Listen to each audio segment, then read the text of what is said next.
महाराज जी, ग्रंथों में यज्ञ को सर्वश्रेष्ठ कर्म बताया गया है और जो यज्ञ नहीं कर पाते वो किस मार्ग को अपनाएं कि यज्ञ जैसा फल प्राप्त कर लें। तो ग्रंथ में जो यज्ञों का वर्णन किया गया तो गीता में भगवान ने कहा यज्ञानाम जप यज्ञोष्मी। यज्ञ करना सबके लिए भगवान ने आदेश किया, तो यज्ञ करना तो बहुत कठिन है। अब जैसे इस समय आप छोटा हवन भी करना चाहें तो पवित्र घी, पवित्र जिसमें खाद ना पड़ा हो ऐसा जौ धान्य, पवित्र वृक्ष की लकड़ी, पवित्र मंत्र उच्चारण करने वाले पवित्र ब्राह्मण, पवित्र जजमान, ये सब बड़ा कठिन है ना कठिन। एक छोटा हवन करने के लिए यज्ञ तो बहुत बड़े, उसके लिए तो विशेष धन, विशेष आचार्य, विशेष व्यवस्था चाहिए। तो फिर सब यज्ञ कैसे करें? तो यज्ञानाम जप यज्ञोष्मी। यज्ञों में सर्वश्रेष्ठ यज्ञ कौन है? जप यज्ञ। अब इसके लिए पैसा की जरूरत नहीं, घी की जरूरत नहीं, पंडित की जरूरत नहीं, वेद मंत्रों की जरूरत नहीं, उच्चारण कर राधा राधा राधा राधा। यज्ञानाम जप यज्ञोष्मी। हम ऐसे नहीं राधा राधा चिल्ला रहे हैं आपको समझ बूझ के केवल कोरी श्रद्धा ऐसा लेके, ऐसे अंधविश्वास वैसे नहीं। अब जैसे यज्ञ करनी है, सहज यज्ञ, आप घर में जो भोजन बनाते हैं वो भगवान को जब अर्पित करते हैं, उससे एक रोटी गौ को निकाल लो, एक रोटी निकाल के छत में डाल दो, कौवा चिड़िया ये चुन जाएंगे।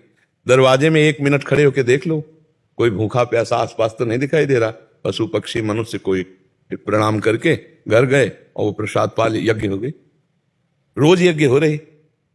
एक ग्रास जो है गौ ग्रास के लिए प्रत्येक, पहले गांव में तो हम देखते थे पहली रोटी गाय के लिए निकाली जाती थी। पहले रसोई पवित्र बनी, पहली रोटी गाय के लिए निकली, एक रोटी जो है चिड़िया पक्षियों के आदि के लिए, कौवा आदि के लिए निकली।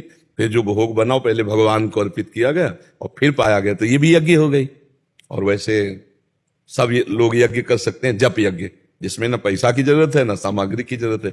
कलयुग में सामग्री पवित्र होना बच्चा बड़ा मुश्किल है, बहुत मुश्किल है। कौन सी चीज ऐसी है जिसको आप शुद्ध कह सकते हो? जब दाल भी हरे रंग से रंगी जा रही है तो मतलब हर चीज अशुद्ध हो रही है, हर चीज। तो यज्ञ करना तो बहुत कठिन, क्योंकि यज्ञ के लिए सामग्री शुद्ध हो, मंत्र शुद्ध हो, आचार्य शुद्ध बोलने वाले हों। अब आप वातावरण क्या बदल रहा है, आप सोचो कि ना तो त्रिकाल संध्या कोई कर रहा है, ना ऐसे बिरले कोई होंगे जो त्रिकाल संध्या करते हो, नहीं जानते नहीं संध्या किसे कहते हैं। अब कौन यज्ञोपवीत धारण कर रहा है? सोचो कहां है कोई यज्ञोपवीत धारण कर रहा है कि भाई यज्ञोपवीत त्रिकाल संध्या, गायत्री मंत्र का अनुष्ठान पूरे विधान के सहित। अब वो बड़ा कठिन है। तो ऐसे आचार्य मिलना है, ऐसा नहीं कि नहीं है, विश्व खाली थोड़ी, पर मिलना बड़ा कठिन है। ऐसे आचार्य मिलना जो नशा न करते हो, जिनकी धन में रति नहीं, जो व्यभिचार न करते हो, जो केवल वेद मंत्रों के द्वारा जगत कल्याण करना चाहते हैं, ऐसे आचार्य मिलना कठिन है। समिधा मिलना कठिन है। तो यज्ञ तो सबको करना चाहिए, पर कलिकाल में यज्ञानाम जप यज्ञोष्मी। जो यज्ञ पूर्णता होती थी वो त्रेतायाम यजतई मखई, त्रेता युग में यज्ञ की प्रधानता थी। द्वापर परिचर्यायाम, द्वापर में पूजा की प्रधानता थी।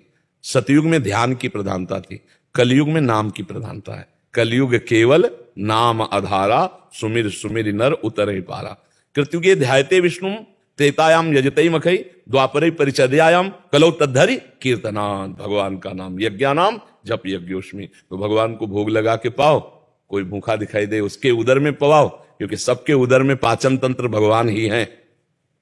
अहम वैश्वानरो भूत्वा देहिनाम प्राणिमाश्रिता। वैश्वानर अग्नि के रूप में भगवान ही सबके उदर में अन्न को पा रहे हैं, पचा रहे हैं। तो कोई भूखा हो पाए, भोजन पवा दो, यज्ञ हो गई। भगवान को भोग लगा के पाए, यज्ञ हो गई। गाय को पवा दिया, कौवा पशु पक्षियों को पवा, ये यज्ञ हो गई। और फिर नाम जप, ये सबसे बड़ी यज्ञ। यज्ञानाम जप यज्ञोष्मी। जो जप यज्ञ है सबसे बड़ी यज्ञ है। समझ पा रहे बच्चा? वैसे यज्ञ बहुत कठिन है अब करना, बहुत भ्रष्ट सामग्री, बहुत भ्रष्ट बनाने वाले। तो अब यज्ञ तो बच्चा बहुत ही कठिन है, बहुत ही कठिन है यज्ञ। यज्ञ के लिए जो नियमावली चाहिए, पवित्रता चाहिए, जो विवेक चाहिए। हाँ, ऐसा नहीं कि यज्ञ में जो मंत्रों की आहुति दी उस देवता को आहुति लेके जाना होगा। बड़ा यज्ञों का चमत्कार हुआ है। हाँ, यज्ञ से ही द्रौपदी और धृष्टद्युम्न को पैदा किया। द्रोणाचार्य से बदला लेने के लिए द्रुपद ने, यज्ञ से ही सीधे प्रकट हुई थी द्रौपदी जी।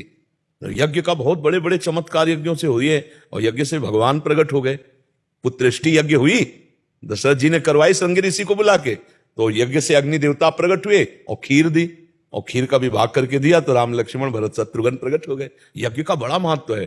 तो सब यज्ञों में श्रेष्ठ यज्ञ भगवान ने कहा कि जप यज्ञ है जो सब कोई कर सकता है। राम राम सब कोई जप सकता है, राधा राधा सब कोई जप सकता है, और पैसा एक नहीं लगेगा, और इसमें किसी पंडित की जरूरत नहीं, इसमें घी की जरूरत नहीं, इसमें किसी संविदा, और सबसे बड़ी यज्ञ है। उस यज्ञ से भगवत प्राप्ति हो कि ना हो संशय है, लेकिन इस यज्ञ से निश्चित भगवत प्राप्ति हो जाएगी। जप यज्ञ, यज्ञानाम जप यज्ञ।